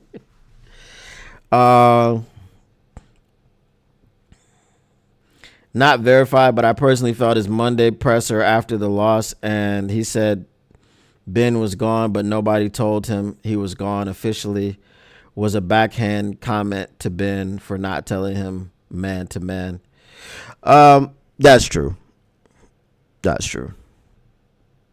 I mean, you can't be. I think it's the speed at which he accepted the job. You know, the corpse wasn't even cold yet, and he was, he was gone. You know what I'm saying?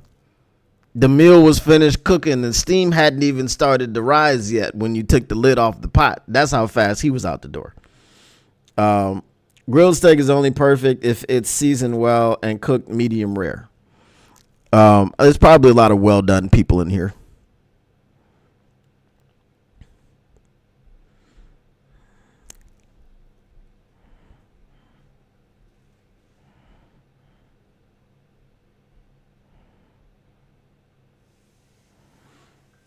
Yeah, he definitely should have told him that. It's all fictional like Barbie. Jim Schwartz wouldn't come back to Detroit as an assistant to anybody. I mean, he ain't coming back as the head coach, so Ben was like, bye, Felicia. I told y'all, he stepped out. He stepped out in the post-game locker room. He stepped in the... Hold on, y'all. I got a call.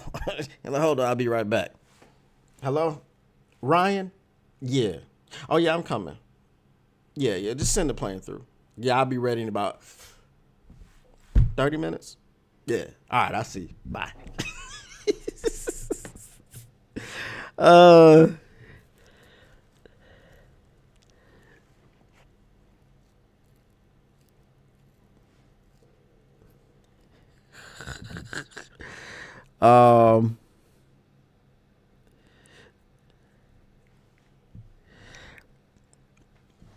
Yeah, but that was some slimy stuff, man, from Ben Johnson. So no, he's gonna get booed.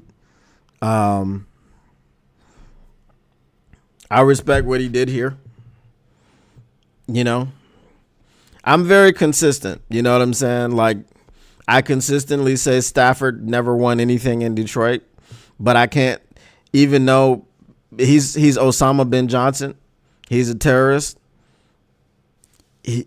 He coached this offense to help us win 2 playoff games in his time here and win back-to-back divisional titles. So, you know what I'm saying? Everybody that was involved in that situation, I have to give them their props and their respect. If you actually won something of meaning, anything meaningful in Detroit, a playoff game, a divisional title, I can't hate. But if you didn't win nothing, and you were consistently, not even consistently 8-8, you were consistently 9-7 with Jim Caldwell, but before that, with Jim Schwartz, 6-10, 3-13, 4-12. You know what I'm saying? 0-16. Oh no, he wasn't 0-16. He was after 0-16. But you know what I'm saying? Good. Ben could have at least waited a few days and exactly, right? He could have just went to Chicago and been like, hey. Quiet though. You know what I'm saying? It acted like he hadn't already accepted the job and already hired half of his staff. Yeah, you know what I'm saying? be very, very quiet. I'm moving to the Bears. You know what I'm saying? He could have done that one, but he didn't. You know, he let the cat all the way out the bag. He didn't even let the cat out the bag. He reached inside of the bag and threw it at Amon-Ra St. Brown. He was like, take this cat.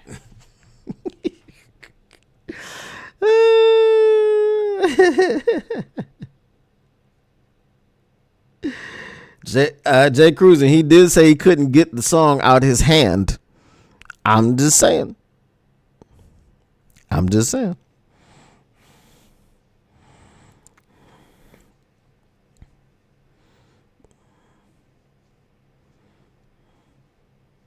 It was like the breakup at 11 a.m. and you see your ex with a new person at the party later that night.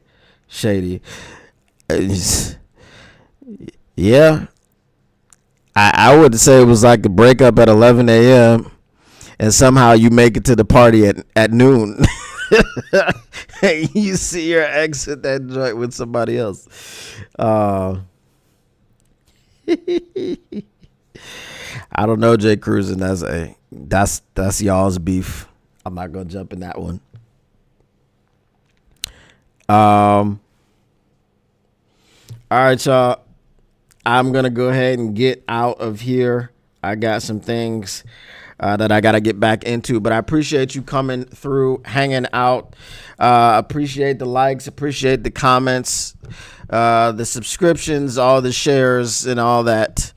Appreciate Tactical on the super chat. As I said, we are 8 super chats away. Super chats of any denomination. I'm not putting a stipulation on it. We need 20 super chats to get in total, not in one stream or anything, to do the first live mock draft. That may be the one where I have 32 members of the chat, or we may do that one later. I have to figure that one out. So first one, it'll be me doing it by myself. Maybe I'll have a guest, but eventually in this off season, I do plan to have a mock draft with 32 members of the chat representing 32 different teams. I've already had, since Broski Bear is no longer a member of this chat or channel because he is a racist. Now Tactical Sport definitely can represent the Bears. So we're going to do all that and more later on in this offseason. Once everyone has registered their interests in doing that, we will do it. So, yes, Tactical Sport, for sure, you have the Bears. There are no more Bears fans in this chat. You are not a Bears fan, but there was a resident Bears racist who has been hidden from the chat. So even if he comes here and tries to comment, we will not see his comments. We will not know of his presence. And I think he was a spy from another network, the place that was hell, and everybody in the organization was liars. That one. Yeah. I think he was a spy from over there. So anyway,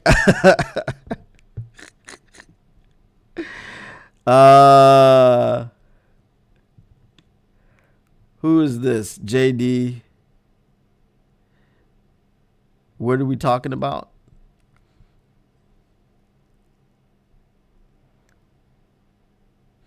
Broski turned out racist. He should have been an Eagle. Yeah, he was talking about chicken and fried chicken and grape soda and okra and black eyed peas and all this other stuff. Yeah, so yes, we'll be doing that draft live, so it affects everyone else's draft. That's the what is it? That's the hope.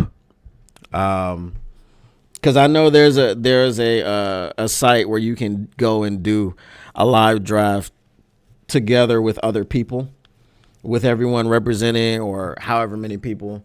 You can have a computer representing or the other teams, whatever. So yeah, that's what we'll be doing. I just have to figure it out, and I have to figure out the logistics of it. But yeah, so make sure you guys are sharing the stream. Make sure you are liking. If you're talking, you are subscribed. It is the race back to 1,000 because I had got some other stuff monetized before, but it was dry though. You know what I'm saying? Paper is dry, but there was no paper. All right, that's all I'm gonna say. Anyway, Motor City Cat's back at it. Came to give you stats. Not static, whatever you do. And I can't tell you what to do, but take it from me if you want to. Make sure you keep your Lions news pragmatic. And we are out. Peace.